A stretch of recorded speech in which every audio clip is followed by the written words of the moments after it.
This is the kind of thing that seems like it shouldn't work, but if it does, could make a big difference for a lot of people. This is the Vaucluse backpack ventilation system. It is a plastic apparatus designed to go between your back and your pack to give more ventilation and reduce sweat. Maybe you've seen the commercials advertising this on Facebook and Instagram, and if you're anything like me, you're thinking, yeah, but does it really work? Well, to find out, I recently took it on a 3-day hike along the Olympic coast and really put it to the test. I wanted to know firsthand, does it work? Is it comfortable? And most importantly, is it worth it?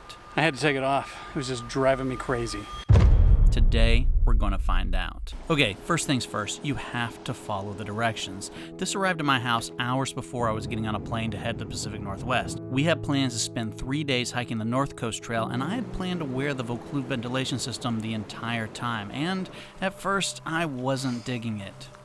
Okay, the Vaucluse backpack ventilation system has come loose on my backpack. That could be my fault. Maybe I didn't attach it properly, but it's just kind of being held by pressure of my back against my backpack.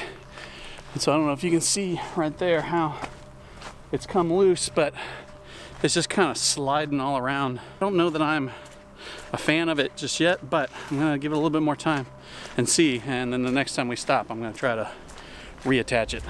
I spent the whole first day fighting with the frame to keep it in place. It kept wanting to ride up as I hiked, or would shift to the side uncomfortably. I could barely go 5 minutes without fiddling with it in one way or another. At one point, in a fit of frustration, I pulled the system completely off and resorted to just carrying it in my hand. I had to take it off. It was just driving me crazy. The longer I've worn it, the more uncomfortable it's been. But this, of course, was not a problem with the ventilation frame. It was a problem with the way I had installed it. In my rush to pack and get on the plane, I neglected to read the instructions or even bring all the pieces of the system with me.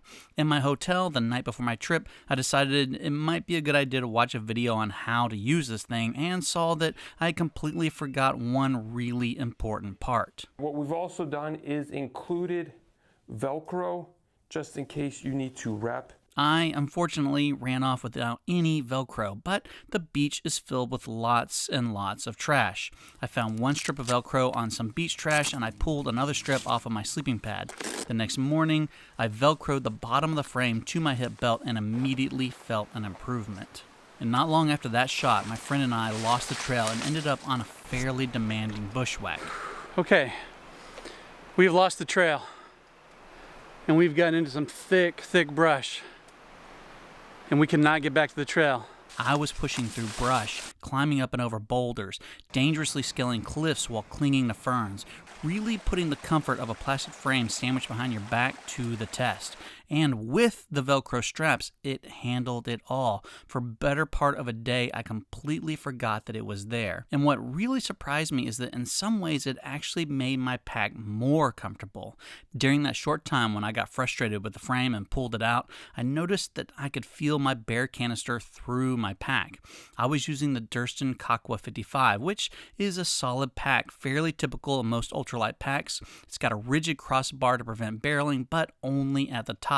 Down near my lower back, I could feel the roundness of the bare canister pushing through the pack and into my back. But when I had the Vaucluse ventilation frame on, it helped flatten out and distribute all the pressure points, making the pack more comfortable. Now, would this still be true if I wasn't using a bare canister? Probably not. Most of my gear, like tents, sleeping pads, and more, tend to be fairly soft, so it's not always going to make the pack more comfortable. And to some degree, I wish it had some sort of padding to make it just that much more comfortable, even though that might start to interfere with the ventilation. Which is the last thing I want to address. Comfort is one thing, but does it even work? Does it help eliminate sweat? But before we get into that, I need to talk about today's sponsor, Garage Grown Gear. Garage Grown Gear has become my longest running sponsor. They were one of the first to believe in and support this channel long term. Without sponsors like them, I couldn't do this channel. I couldn't review cool new gear like the Vaucluse ventilation system, and I certainly couldn't spend as much time as I do making these videos. Garage Grown Gear not only supports me, but they put a lot of time and effort into supporting small businesses and brands you can't find anywhere else. In fact, They're the only retailer I know of that exclusively sells backpacking gear, specializing in cottage and ultralight gear. They really do deserve your attention. Go check them out at garagegrowngear.com or through the links in the description.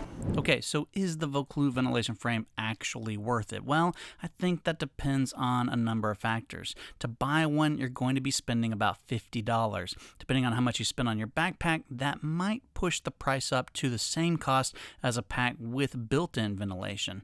Both of my favorite packs already have ventilation built in, Z-Packs Arcall 60 and the Osprey Exos Pro 55. Now the Z-Packs is expensive at $400. You could easily get a pack like the Kakwa 55 for $260, add the Vaucluse frame for another $50, and you still aren't anywhere close to the price of the Arcall.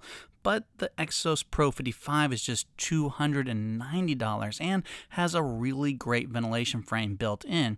If you went with the Kakwa and the Vaucluse, you would still be wasting your money. But the odds are you already have a pack, and if it doesn't already have back ventilation, then the Vaucluse ventilation frame might be a viable option. But I think you really need to ask yourself is how much do you struggle with back sweat? Because while I find back sweat unpleasant, it's not a deal breaker for me. So even though I found the frame comfortable and I feel like it kept my back reasonably dry, I'm not sure that I'm going to be using it on a regular basis. But back sweat isn't a major pain point for me. If it is for you, then I think the frame is worth a try. I hope you enjoyed this review. Please like, subscribe, and do all those other things. And as always, thanks for watching. I